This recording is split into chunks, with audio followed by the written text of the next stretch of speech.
Olá, eu sou Felipe Recondo e este é o Sem Precedentes, o podcast do Jota em que nós discutimos o Supremo e a Constituição.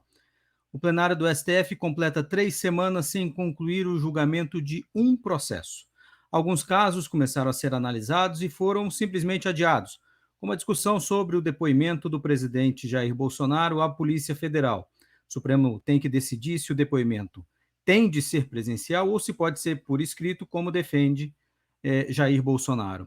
Outros casos foram suspensos por pedidos de vista. 2 deles foram interrompidos nesta semana a pedido do novo ministro do STF, Cássio Nunes Marques, que alegou não ter tido tempo para estudar esses processos. Mas, a despeito de o plenário não julgar um único processo em 3 semanas, este é o Supremo que mais produz na história. E nós aqui não estamos falando sobre as decisões individuais que já são a marca do STF nos últimos anos.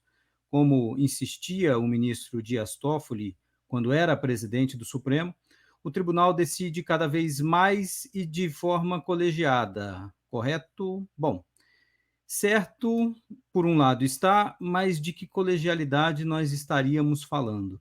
E é esse o assunto deste episódio do Sem Precedentes. Nós vamos falar aqui da pesquisa Supremo em Números, da FGV Direito Rio, que mostra que apenas 1% dos processos são julgados de forma presencial e com debate real entre os ministros. E o restante? Bom, o restante é julgado a centenas no plenário virtual e nas listas de processos que pouco merecem a atenção dos ministros e da imprensa. Ou seja, o Supremo pode, sim, insistir nesse discurso de que julga cada vez mais e de forma coletiva, mas os números revelam que o processo de deliberação está cada vez menos cuidadoso, mais acelerado e menos visível aos olhos da opinião pública. Para esmiuçar essa nova realidade do Supremo, uma realidade que, na minha opinião, veio para ficar, nosso time completo: Juliana Cesário Alvim, da UFMG, Diego Werneck, do INSPER, e Tomás Pereira, da FGV Direito Rio. Ao final, como sempre, nós vamos escolher um fato, uma decisão ou uma personagem da semana. Tomás, eu queria começar com você, que é um dos coautores dessa pesquisa, para nos dizer o que esses números sobre colegialidade revelam do tribunal de hoje. Oi, Recondo, oi, Juliana, Diego. Então, essa pesquisa, né, que é o 8º relatório do projeto Supremo em Números, né, chamado Quem Decide no Supremo, que eu escrevi junto com o Diego e com o Guilherme de Almeida, que também é professor da FGV. Ela basicamente resolveu ir além da divisão binária entre decisões monocráticas, né, individuais, que os ministros tomam sozinhos, e decisões colegiadas, né. O Supremo tem, com razão, investido em tentar produzir mais decisões colegiadas nos últimos anos, em certa medida, inclusive, ouvindo as críticas da academia e da sociedade por tantas decisões individuais, né, serem a marca do tribunal. Mas a gente achou que era relevante a gente parar e olhar, né, o que existe dentro dessa categoria geral e genérica, decisões colegiadas, porque há situações muito diferentes, né? Você mesmo já apontou, né? Uma decisão tomada no plenário virtual, ela é colegiada, mas ela não é tomada num espaço em que existe a possibilidade dos ministros discutirem e debaterem entre si. Uma decisão tomada em lista, ela às vezes é tomada presencialmente no plenário do Supremo, ou numa das turmas, mas às vezes você vê dezenas de ações sendo julgadas de uma única vez em pouquíssimo tempo, né? Não existe de fato, apesar de haver a possibilidade de deliberação ou de discussão, a gente não vê isso acontecendo.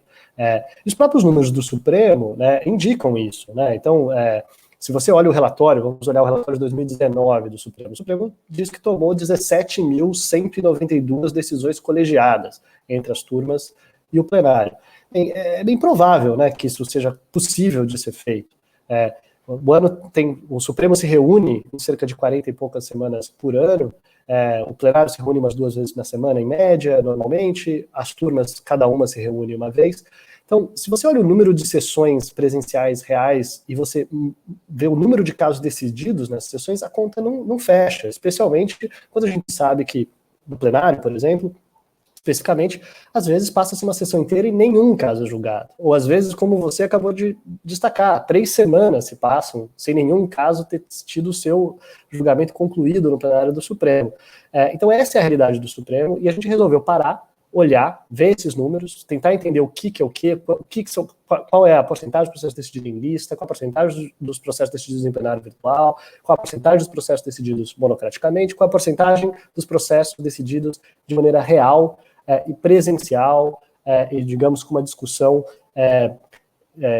que em cada ministro de fato esteja lá e preste atenção com grau de atenção. O termo que a gente usa né, atenção decisória. Atenção decisória é um recurso escasso do Supremo, e deveria ser. A gente quer entender o quanto isso está sendo usado, o quanto esse recurso existe, e também como em que ele tem sido usado e quais são as consequências. Para além dessa divisão entre tipos diferentes, muito diferentes de decisões colegiadas, de processos que têm essas decisões colegiadas, a gente queria também entender como que se esses processos são diferentes. Se a porcentagem de unanimidade neles é diferente, se a taxa de sucesso neles é diferente. Então a gente começou a olhar o Supremo com essa lente, que a gente acha que é uma lente mais, digamos, que olha de maneira mais minuciosa para essa grande categoria decisões colegiadas. A gente viu ouvindo nos últimos anos esse argumento, né, de que o Supremo decide mais de forma coletiva. O ministro Toffoli insistia nisso, que ele perguntava, que tribunal é esse que todo mundo diz que é democrático? Olha aqui a quantidade de decisões colegiadas. Diego, você que é o outro coautor da pesquisa, como é que esses dados se contrapõem a esse discurso de que o tribunal julga mesmo de forma colegiada? A gente sabe que o Supremo é um tribunal que produz decisões em contextos decisórios, tipos de processos, procedimentos muito, muito diferentes. Dentro do mesmo guarda-chuva, né, do mesmo rótulo Supremo, tem como se fosse tribunais, instituições diferentes funcionando dentro desse mesmo guarda-chuva. E então, como toda generalização, essa do ministro Toffoli, ela aponta para alguma coisa, mas ela deixa muita coisa de fora quando você olha no detalhe desses diferentes contextos decisórios dentro do tribunal. Então, uma das coisas que a gente observa, né, a partir da classificação que o Tomás descreveu, é que esse 1% que o Tomás apontou, ele varia muito dependendo de qual contexto decisório você está olhando do Supremo, né? Então, se a gente olha os processos em que o controle de constitucionalidade é o foco, né? Se a gente olha, por exemplo, a DINs, ADPFs, mandados de segurança, ações declaratórias de constitucionalidade, que a gente agrupa lá numa categoria do Supremo constitucional, né, que tem o controle de constitucionalidade como foco, você vê que as decisões que de fato refletem os ministros em tempo real, se pronunciando sobre um caso de cada vez, né, e não em listas de muitos casos, são 25% dos processos desse tipo de ação ligada ao controle de constitucionalidade de forma mais direta, uma em cada 4, o que é um número excelente, você compara com o 20%, né, com 1%, desculpa, do geral. É que a questão é que esse é um conjunto pequeno de processos dentro do acervo total do Supremo. Por isso, esse 25% não puxa tanto esse 1% para cima, né? Por outro lado, se você olha a faceta do Supremo como tribunal que decide uma massa de recursos que vem de instâncias inferiores, né, normalmente com temas muito parecidos, sobretudo em recursos extraordinários, agravos de instrumento, aí esse 1% vira 0,36%, né, apenas 0,36%, um percentual muito baixo dos processos que a gente classifica nessa categoria recursal de massa, receberam esse grau máximo de atenção, né? E só reforçando uma coisa que o Tomás falou, tudo que a gente está falando a partir dessas categorias são aproximações, né? A gente está assumindo, por exemplo, que um processo que é julgado no plenário virtual vai ter menos debate, menos interação entre os ministros do que no plenário físico. A gente está assumindo que no julgamento em lista, né, a gente traça a lista lá como qualquer processo que tenha sido julgado na mesma sessão por um órgão colegiado, com 20 processos no total sendo julgados naquele dia, a gente considera que foi um processo que foi julgado num procedimento de lista, né? Não sei se os nossos ouvintes estão familiarizados como funciona isso no tribunal, mas o ministro leva uma questão que ele considera que descreve o que está por trás de todos aqueles casos, e aí ele propõe uma decisão para todos aqueles casos. Normalmente se espera que são casos ou de menor complexidade, manifestamente improcedentes, ou que tem uma solução muito clara e claramente aplicável a todos esses casos. Mas, enfim, então essas são aproximações. E claro que é importante também notar que a gente escolhe esse número de 20 com uma margem de segurança, né? Significa que se o Supremo decidir 15 processos numa tarde, novamente, quem acompanha uma sessão do Supremo vai estranhar o Supremo decidir 15 processos numa tarde, a não ser que seja numa lista, a não ser que sejam vários processos agrupados como se fossem um só.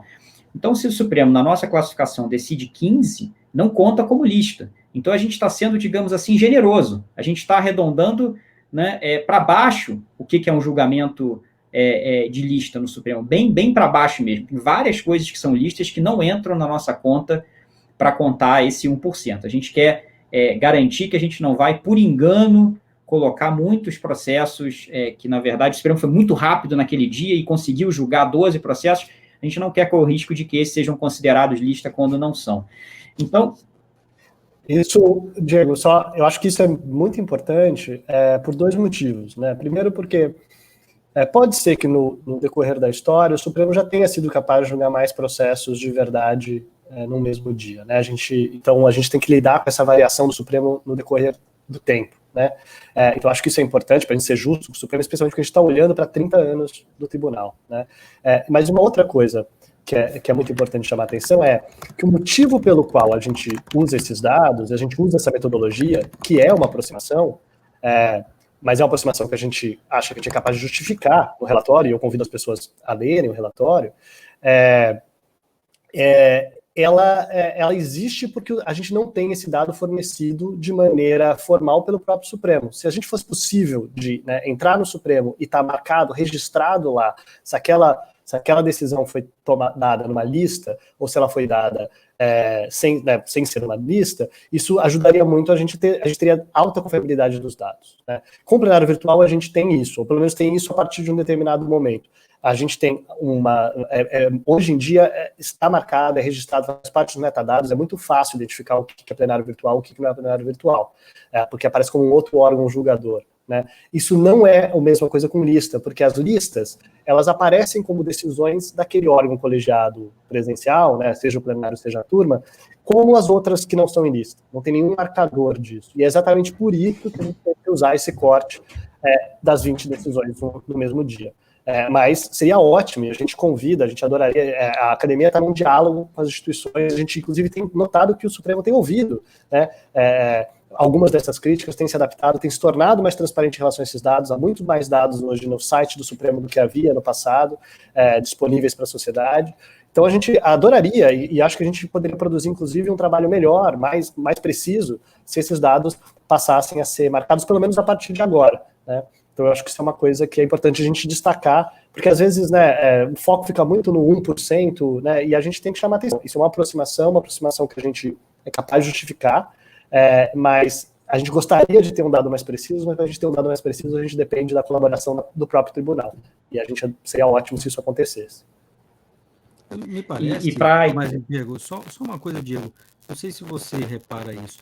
Para o Supremo, para esse chamamento, digamos assim, que o Tomás fez, mas às vezes para o Supremo parece que o julgamento, da forma como for, ele conta com a mesma coisa, né? Talvez o Supremo esteja preocupado em concluir os processos e entregar a prestação jurisdicional, e talvez ele não tenha essa preocupação, né? De colocar a tarja de como é feito cada julgamento, que para quem observa o Supremo é muito importante, né? Mas para eles parece que o que é importante é a entrega da decisão. Claro. Sim, mas por favor. Não, eu ia dizer que eu acho que parte dos dados, eu acho que também serve para mostrar como que essas diferenças não são filigranas, né? Um processo decidido no plenário virtual e um processo decidido no plenário físico tem diferenças, ou em lista versus com atenção individual, tem diferenças que aparecem nos dados, por exemplo, né? E que seria um ponto de partida importante para mostrar, para essa conversa que o Tomás mencionou, de por que o Supremo deveria ser mais preciso e transparente ao classificar suas próprias decisões. Porque, por exemplo, se a gente olha a chance de sucesso, né, o que os dados desse relatório indicam também da parte, a chance de sucesso da parte, né, no seu recurso, na sua ação, a gente observa que os processos que têm atenção máxima, um julgado um de cada vez sem lista no plenário físico, as partes tendem a ter mais chance de sucesso. Isso quer dizer que todo processo que vai ao plenário virtual ou julgado em lista é para negar? Não. Isso é uma correlação que a gente tem que estudar melhor. Mas ela sugere que, por exemplo, e faz todo sentido essa sugestão, em princípio, que se é para negar, né, o ministro talvez não sinta que aquilo é um tema que precisa ser julgado de forma super individualizada, que aquilo precisa ser levado ao plenário físico, dá para negar no plenário virtual para justamente acelerar, né, o funcionamento, a gestão de processo do Supremo. E tudo bem, isso pode ser justificável, mas é diferente. Então, os ministros estão fazendo, digamos, eles já classificam de alguma forma os processos. Esse aqui tem certas características, então eu vou julgar em lista. Esse aqui eu vou julgar no plenário virtual. E eu acho que os dados ajudam a identificar algumas dessas possíveis características, né? Uma outra, para só observar também como reforçar isso, é o dado de divergência, de unanimidade, né? Nas nossas categorias, quando a gente olha só esses processos que receberam a máxima atenção presencial do Supremo, né, a unanimidade cai muito, né? Você tem uma diferença fica 78%, 80%, enquanto quando você olha os processos em lista ou que foram julgados em plenário virtual, fica acima de 90%, 95%, se eu não me engano. Então, isso também sinaliza alguma coisa sobre o que os ministros estão identificando nesses processos. Então, seria muito importante pensar de que maneiras, quando o ministro Toffoli descreve conquistas gerenciais do tribunal usando um termo como colegialidade, seria interessante pensar como detalhar esse termo, né, para que fique transparente para todo mundo um tipo de classificação interna que os dados sugerem que os próprios ministros fazem, para escolher o que vai ser julgado e como. Tem um detalhe, a pesquisa ela pega dados até 2018, não é isso? Então ela não pega a nova realidade de plenário virtual. E aí eu queria perguntar para você, Juliana, primeiro, o Diego mencionou que pode haver mais unanimidade, ou que para as partes pode ser, em determinados momentos, um definidor, se o julgamento vai ser no plenário virtual, e a gente vê que a Fazenda Pública tem ganho muito mais processos no plenário virtual do que ganhava antes. E eu queria perguntar para você, Juliana, o que muda ou se essa realidade é definitiva com o plenário virtual hipertrofiado como está depois da pandemia? Olá, Recondo, Diego, Tomás. Primeiro queria parabenizar Tomás, Diego e Guilherme pela pesquisa e por trazer para a gente mais esses dados aí sobre o Supremo, para a gente poder entender melhor, né, o funcionamento do tribunal. E com relação a essa questão do plenário virtual, realmente é algo que a gente já vem chamando a atenção há algum tempo, né? Essa expansão que ocorreu aí com a epidemia de Covid, que equiparou, né, as possibilidades de julgamento ao plenário virtual do plenário real. E o plenário virtual ele tem as suas características, né? O caso ele pode até ser julgado de maneira individualizada, mas não tem a oportunidade dos ministros se encontrarem e deliberarem, né? E um outro problema que está ligado ao plenário virtual é a questão da transparência, né? A gente não consegue necessariamente saber o resultado, isso melhorou bastante nos últimos tempos, mas, por exemplo, aquele caso de Zika que a gente comentou, né, a ADI 5581, que foi julgado em maio, o acórdão foi publicado na semana passada.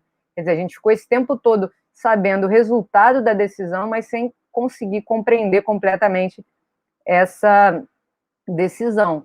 E, claro, desde o começo a gente está chamando a atenção para esse fato de que a justificativa para a expansão do plenário virtual foi a pandemia, mas que existe um risco de que ele se estabeleça por essas razões que Diego e Tomás trouxeram, né? Essa vontade de assegurar a prestação jurisdicional, mas que pode implicar consequências aí indesejadas ou ruins para a qualidade dessa prestação.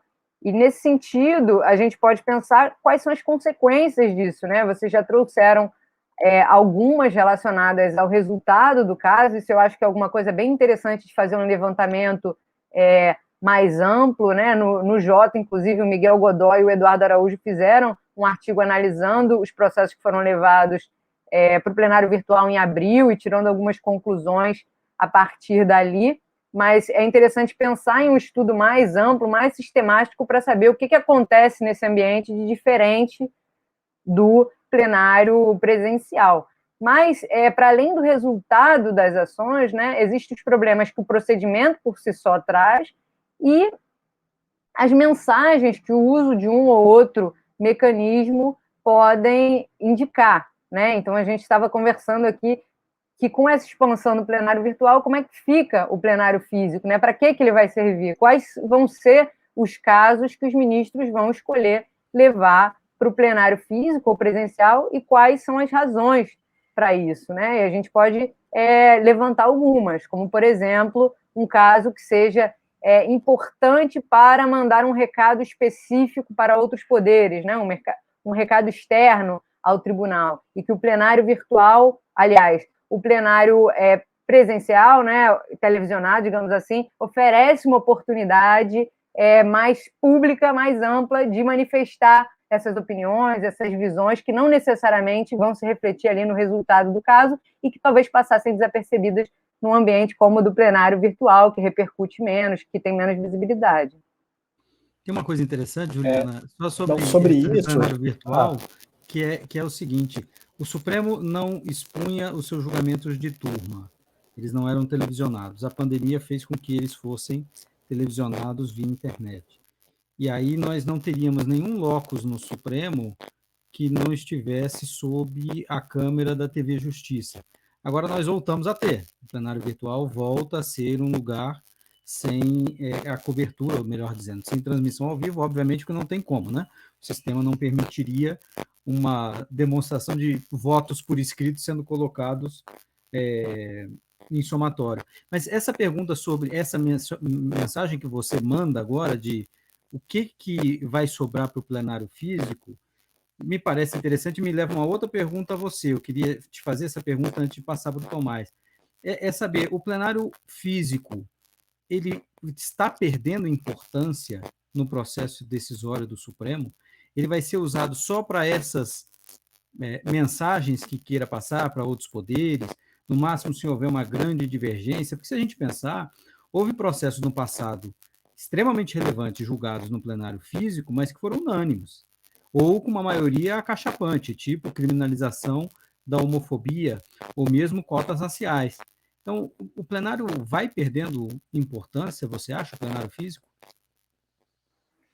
Eu acho que vai ter importância para coisas específicas, e eu acho que isso é importante a gente mapear. Para que ele vai ser usado? E para isso eu acredito que ele vai ser importante, né? Eu mencionei esse uso externo, digamos assim, que pode ser para dar recado para outros poderes, pode ser para aumentar a legitimidade institucional ou capital institucional do Supremo. Então, num caso, digamos assim, que o Supremo vá ficar bem na fita para a sociedade, vamos pensar nisso. Pode ser uma unanimidade, o plenário físico talvez não tenha um ganho em termos de deliberação ou de mudança de posicionamento, mas não seja esse o objetivo. O objetivo seja fixar essa posição do tribunal publicamente, estabelecer a corte como um espaço, digamos, para a defesa de direitos fundamentais, ou nessas pautas que o Supremo tem atuado bastante, combate à corrupção, por exemplo, né? Então, acho que, para isso, eu não sei se o plenário físico vai perder a sua importância. Talvez não. E pode ter uma série de outras funções também, que são funções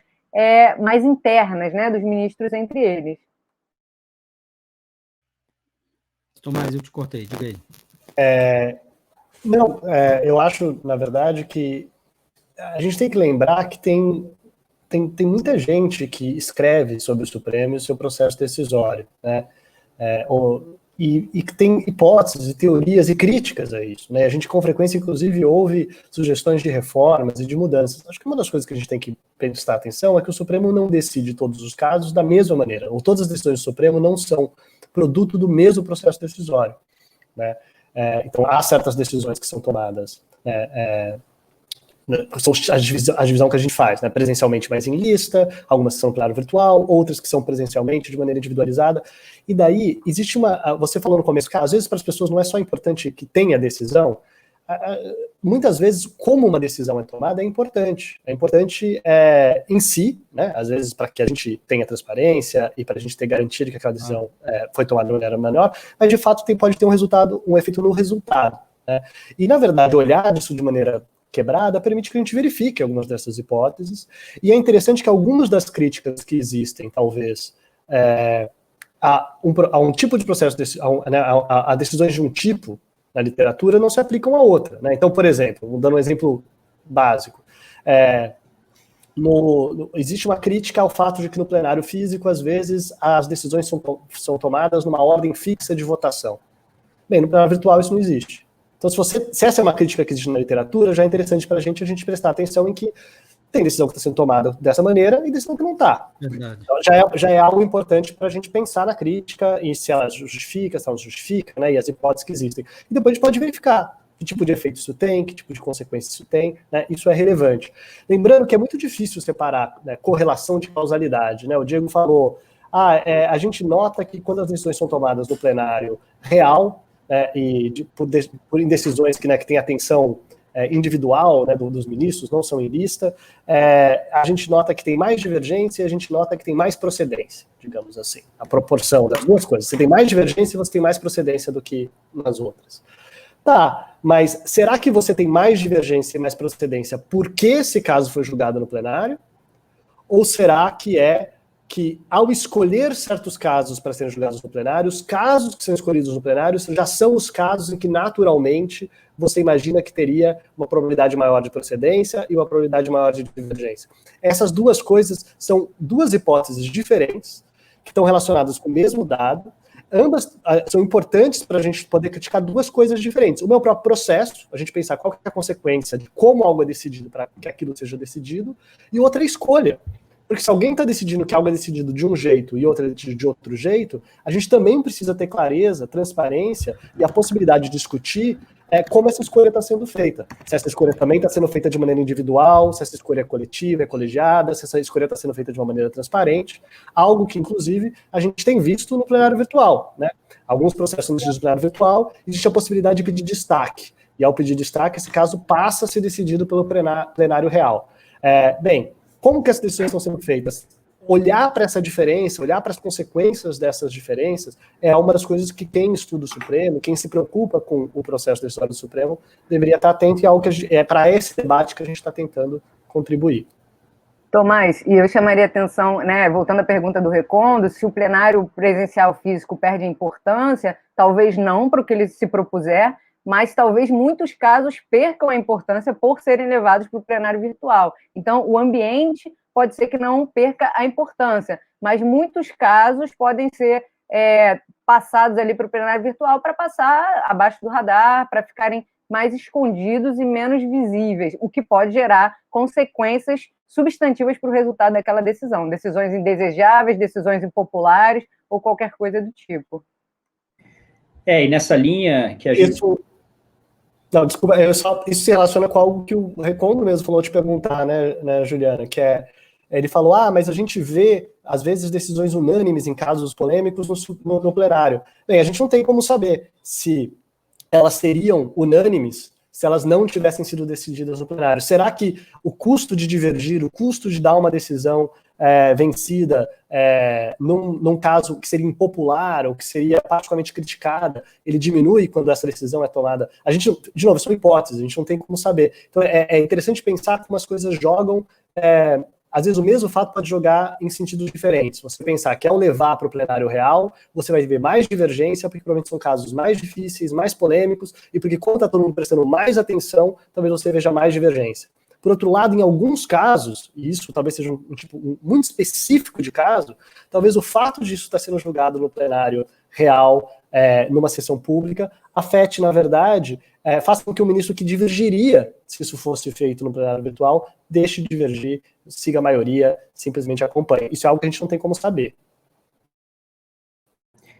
E nessa linha que a Juliana e o Tomás estão indo, eu pensaria no seguinte exercício, né? Imagina que você é um ministro do Supremo, algum ministro que tem o poder de escolher, como relator ou como presidente, se um determinado tema vai ser julgado no plenário virtual ou no plenário físico, né? Qual a diferença?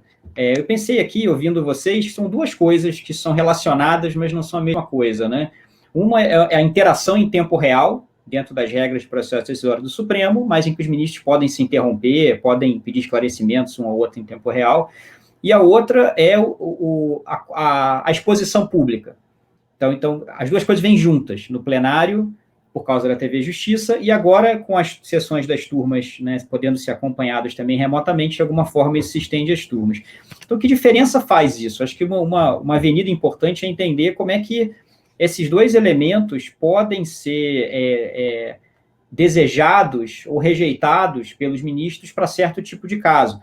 Teoricamente, seria possível imaginar uma sessão do plenário em que tem TV Justiça, tem exposição pública, então as pessoas podem fazer essas mensagens fortes, né, que a Juliana mencionou, por exemplo, mas não tem interação em tempo real. Eles todos, né, comportadamente, cada um lê o seu voto e aquilo aparece para todo mundo com toda a exposição, máxima exposição no processo decisório do tribunal, mas não tem interação. Só que a gente sabe que isso é impossível, né? É possível em tese, na prática você não consegue levar para a TV Justiça querendo essa exposição para talvez a sua posição, o seu argumento, a sua crítica pública a uma tese, ao governo, poder ecoar mais, mas ao escolher esse pacote, você também está criando a oportunidade que seus colegas te confrontem em tempo real, né? Que seus colegas divirjam, apontam problemas no seu argumento de um jeito que vai ter muito mais alcance do que se for feito por um voto divergente no plenário virtual. Então, uma das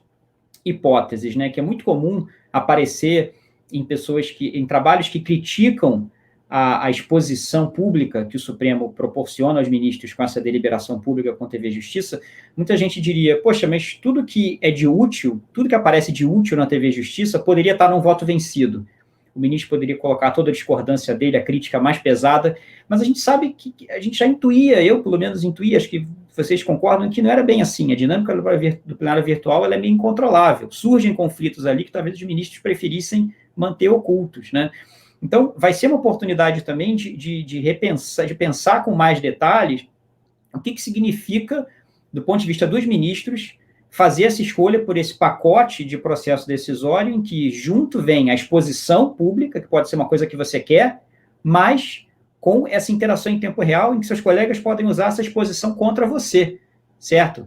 Então, acho que isso é uma outra maneira de colocar essas perguntas, né? Por que os ministros pensariam ao fazer esse cálculo com esses dois elementos?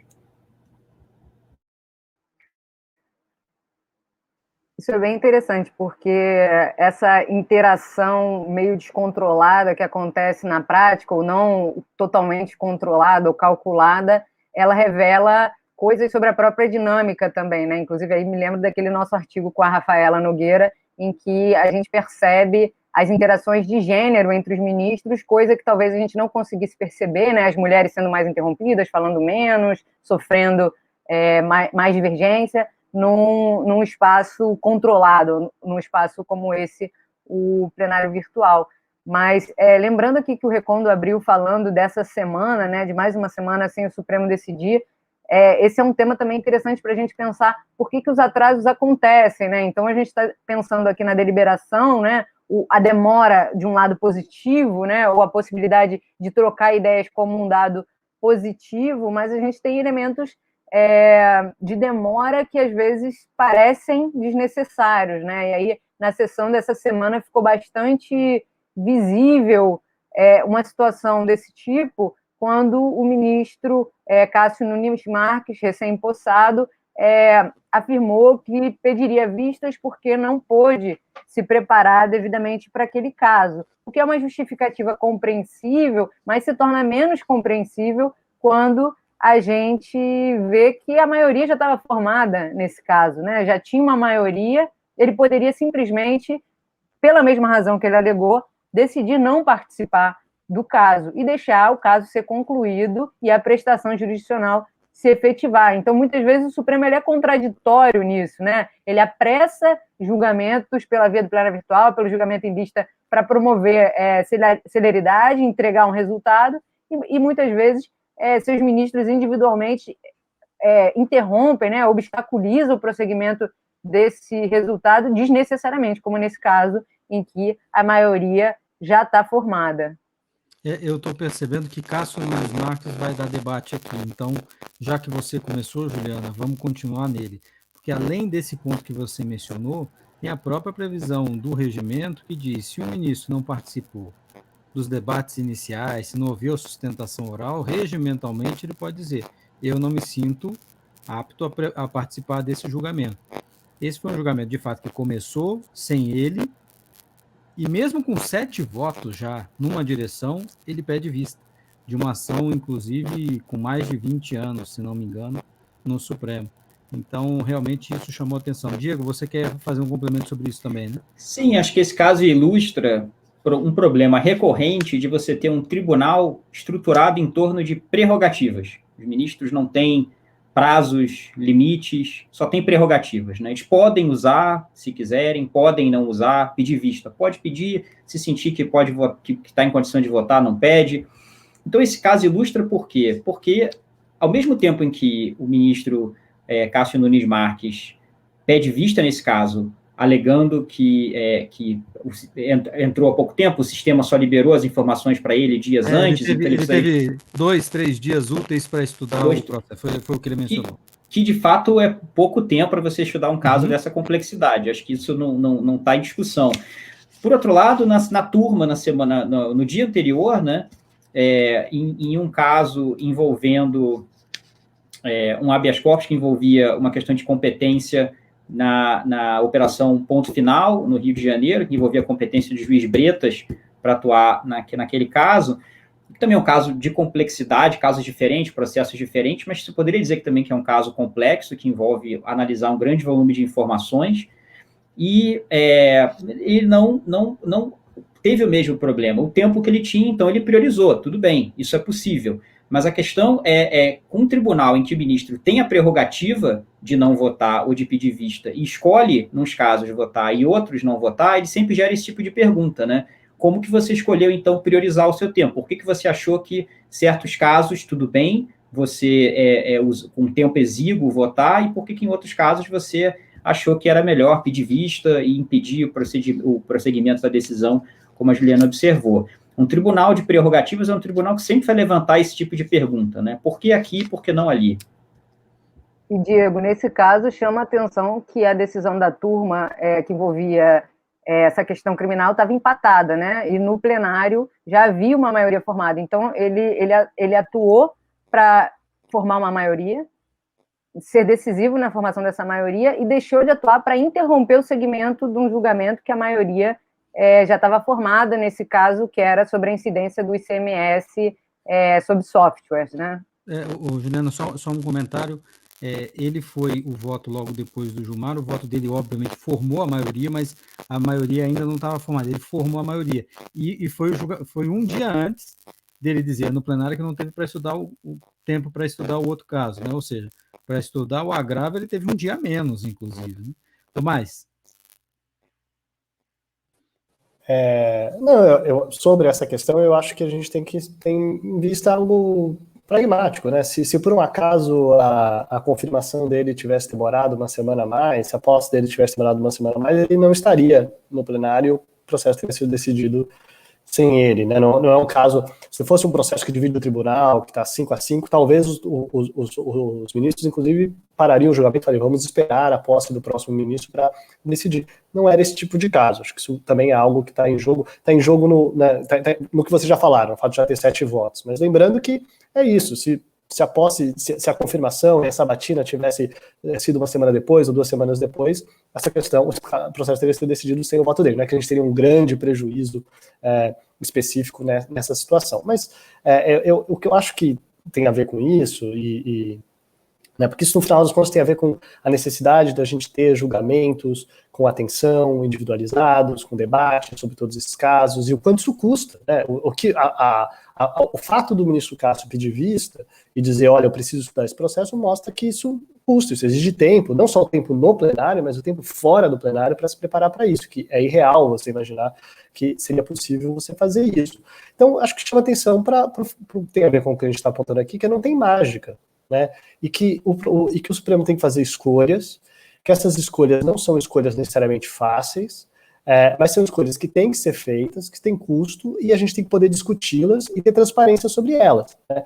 O Supremo quer ser um tribunal que decide colegiadamente 17.192 casos por ano, então a gente tem que parar e olhar se existe diferença entre como alguns desses casos são decididos e outros, e qual que significa.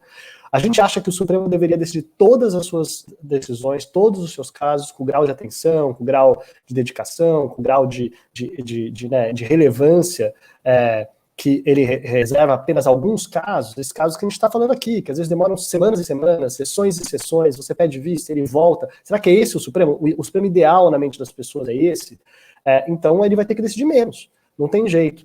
E a gente tem que poder falar sobre essas escolhas, a gente tem que pensar sobre como isso é feito, né? Sei lá, o modelo de comparação que muitas vezes as pessoas invocam é a Suprema Corte dos Estados Unidos, né? A Suprema Corte dos Estados Unidos famosamente decide muito poucos casos por ano, né? Coisa de 80, 100, 70, depende um pouco de ano para ano. E é por isso que existe um certo tipo de decisão, um certo tipo de comportamento, um certo tipo de atenção que cada um desses casos decide. Se você decide 70, 80 casos por ano, o grau de atenção, o grau de dedicação, o grau de elaboração dessas decisões que é possível dedicar essas decisões é muito diferente. Mas para fazer isso, né, a Suprema Corte dos Estados Unidos recebe todos os anos, não são tão poucos assim, coisa de 7 mil, 6 mil pedidos. Então, todos os anos, chegam lá 7 mil, 6 mil petições pedindo para serem ouvidas pela Suprema Corte dos Estados Unidos, e eles escolhem, né, 2%, 3% dessas ações são de fato julgadas. O importante é que tenha clareza, que a gente tenha clareza sobre as nossas escolhas e que a gente não tenha ilusões, que a gente não chame, né, dizer que a gente consegue decidir colegiadamente 17 mil casos, sem parar para falar sobre como são coisas muito diferentes. A gente está chamando de colegiados espécies de um gênero que é espécies muito diferentes de um mesmo gênero, na verdade.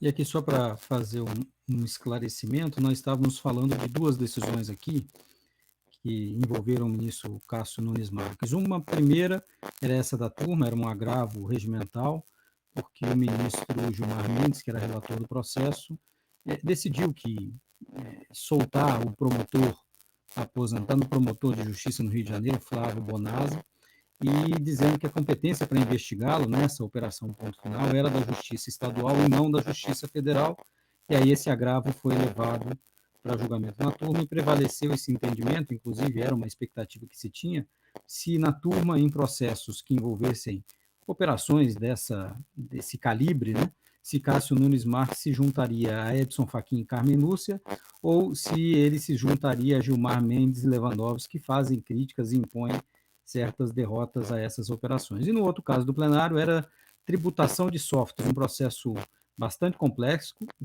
tributário, e numa outra decisão também tributária envolvendo o ICMS, incidência de ICMS, Cássio Nunes Marques também pediu vista.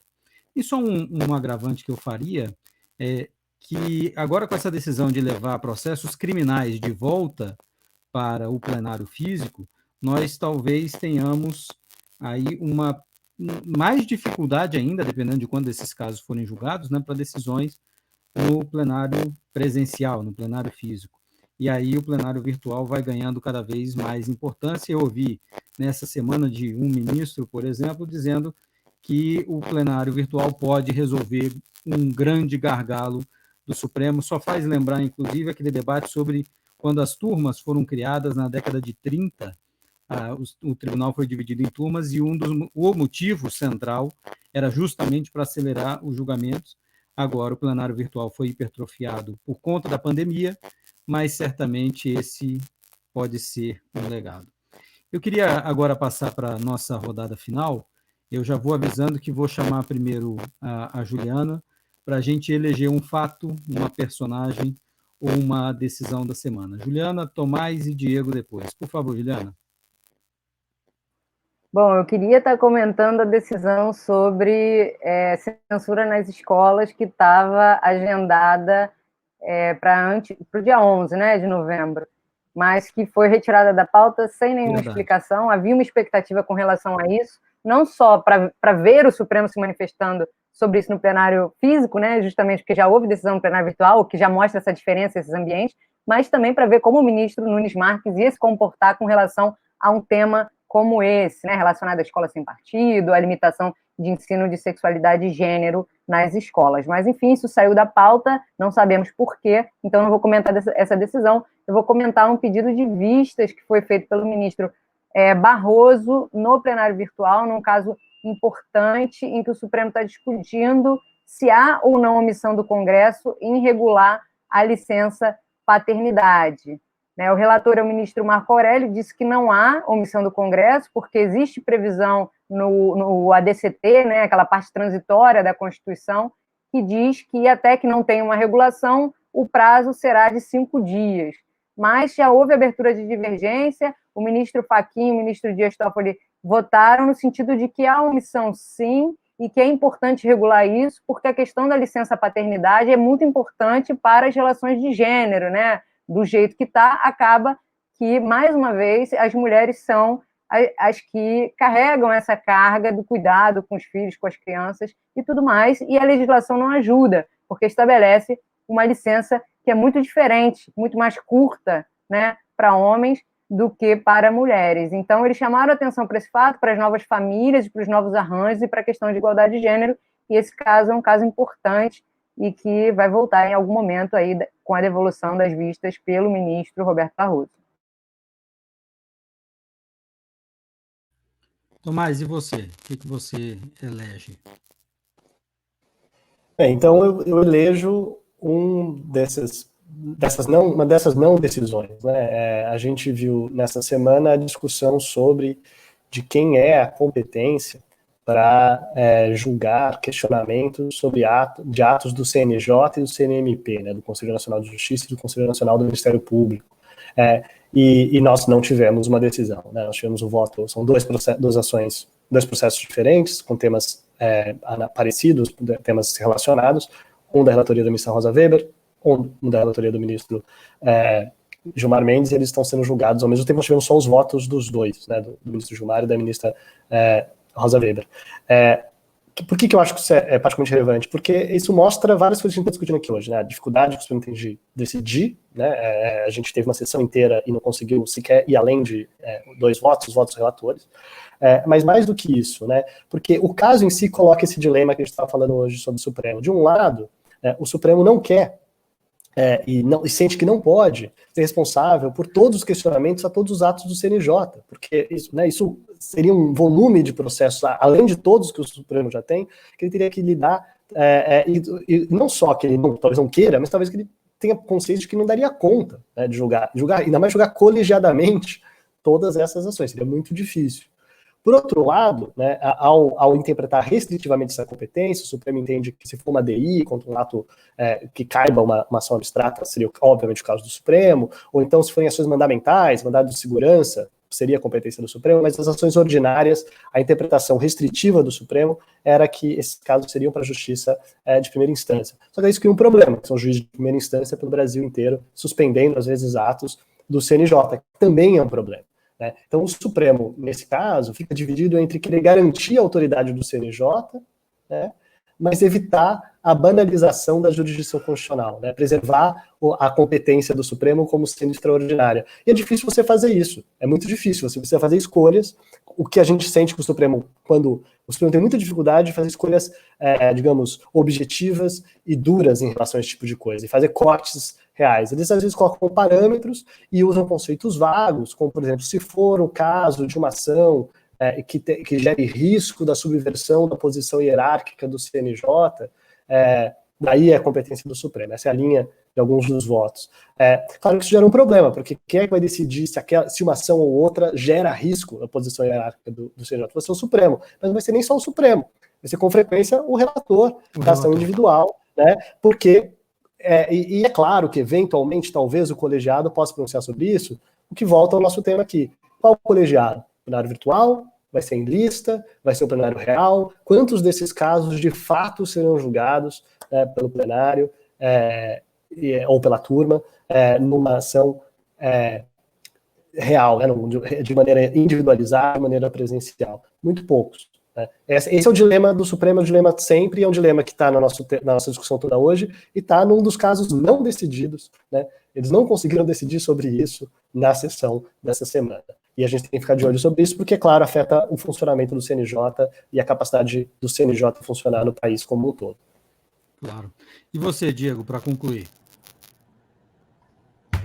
Bom, um caso que não aconteceu ainda também, mas que pode entrar em pauta nas próximas semanas e pode ser decisivo para a política nacional, é a questão da reeleição dos presidentes das casas do Congresso Nacional, né?